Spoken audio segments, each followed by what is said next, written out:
Bonjour David. Bonjour Bon Thierry. alors donc l'idée n'est pas neuve puisque là j'ai évoqué l'année 1984. Mais est-ce qu'on pourrait essayer de réexpliquer ce que c'est que l'économie de la connaissance? Alors effectivement, l'idée n'est pas neuve. Ce qui est neuf, c'est le jeune homme qui nous en parle, Idriss Aberkane, qui est français, qui a 29 ans, qui est un scientifique, un chercheur, un influenceur. C'est quelqu'un qui, à mon avis, va être en lice un de ces jours s'il continue comme ça pour le prix Nobel d'économie. Alors ce que préconise Idriss Aberkane, effectivement, Steve Jobs ou même Bill Gates le préconisaient avant, dès les années 80, la connaissance est une matière première en or. C'est la matière première du futur, au même titre que le pétrole a été la matière première du XXe siècle. Donc, alors, l'économie de la connaissance, c'est quoi? C'est de se dire qu'effectivement, nous avons tous en nous un potentiel de connaissance et que cette connaissance, nous allons pouvoir nous en servir pour faire évoluer la société. Faire évoluer la société de manière industrielle. Donc, une application très simple, la biodiversité. Dans la biodiversité, ce qui est très intéressant, c'est que la nature a créé des choses bien avant nous. Et c'est à nous aujourd'hui, par biomimétisme, de s'imprégner de ce qu'elle a fait et d'essayer de le restituer de manière industrielle pour pouvoir éradiquer des choses comme la pollution et surtout pour pouvoir produire de meilleure manière à moindre coût. Donc l'économie de la connaissance, elle passe par vous, Thierry, moi, nous sommes deux agents de cette économie de la connaissance. Si nous allons avoir une discussion, vous allez me donner de la connaissance, moi je vais vous répondre, je vais vous en donner. Et de nos deux connaissances, de cet échange, va naître une troisième connaissance. Et ça, c'est ce que nous explique Idriss Aberkane. Et je vous jure qu'il va arriver à vous convaincre en vous montrant que des sociétés comme Apple, Microsoft ou Google sont aujourd'hui les sociétés les plus puissantes du monde. Pourquoi? Parce qu'elles vendent de la connaissance.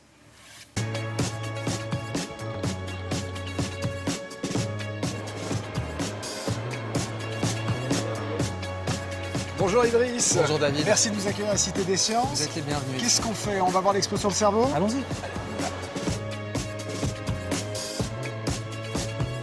Toutes mes recherches ont trait à la connaissance, que ce soit à son économie.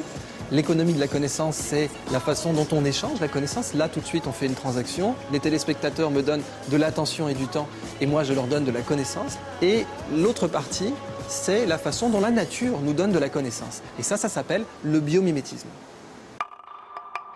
L'économie de la connaissance, c'est la seule économie dont la ressource est infinie. Pourquoi? Parce que c'est une économie du partage. Quand je vous donne quelque chose, il m'appartient encore. Donc l'économie de la connaissance, pour l'instant, tout ce qu'elle dit, c'est que des gens qui sont pauvres en emploi sont riches en attention et en temps. Maintenant, la question ouverte, c'est comment on convertit l'attention et le temps en emploi, en travail, en capital. Par exemple, on peut rémunérer quelqu'un pour positionner les rues sur Google Maps. On peut rémunérer quelqu'un pour donner son attention et son temps à l'observation des protéines ou des galaxies, etc. Nous entrons dans cette économie où l'attention et le temps, en fait, vont être beaucoup plus précieux que l'argent. Le biomimétisme, c'est la science qui dit « La nature est une bibliothèque, lisons-la au lieu de la brûler ». La nature n'est pas qu'une source de matière première, c'est une source de connaissances. Donc on pourrait parler du requin, dont la peau est le meilleur revêtement anti-turbulence connu de l'homme. Ce revêtement est meilleur que les revêtements développés par l'armée.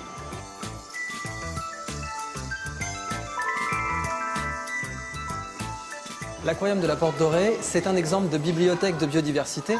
Prenez par exemple ce poisson, le poisson couteau à front blanc.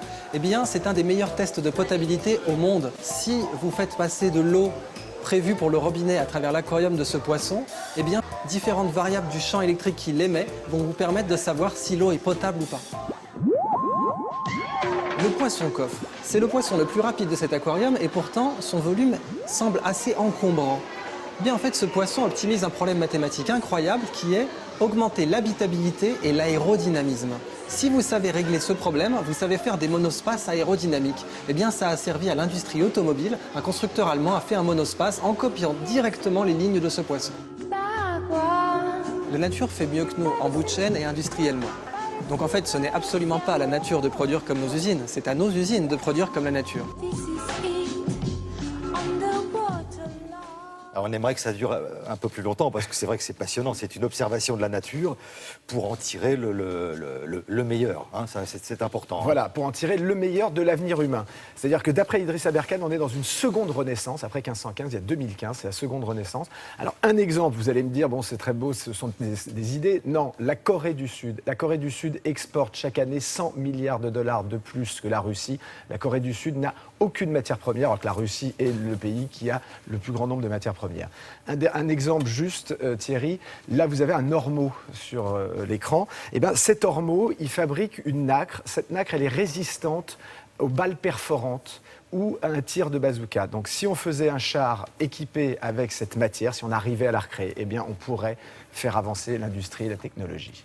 Merci, voilà, Idriss Aberkan. Voilà un nom à retenir. Oui. Merci beaucoup, David. La météo aussi à retenir.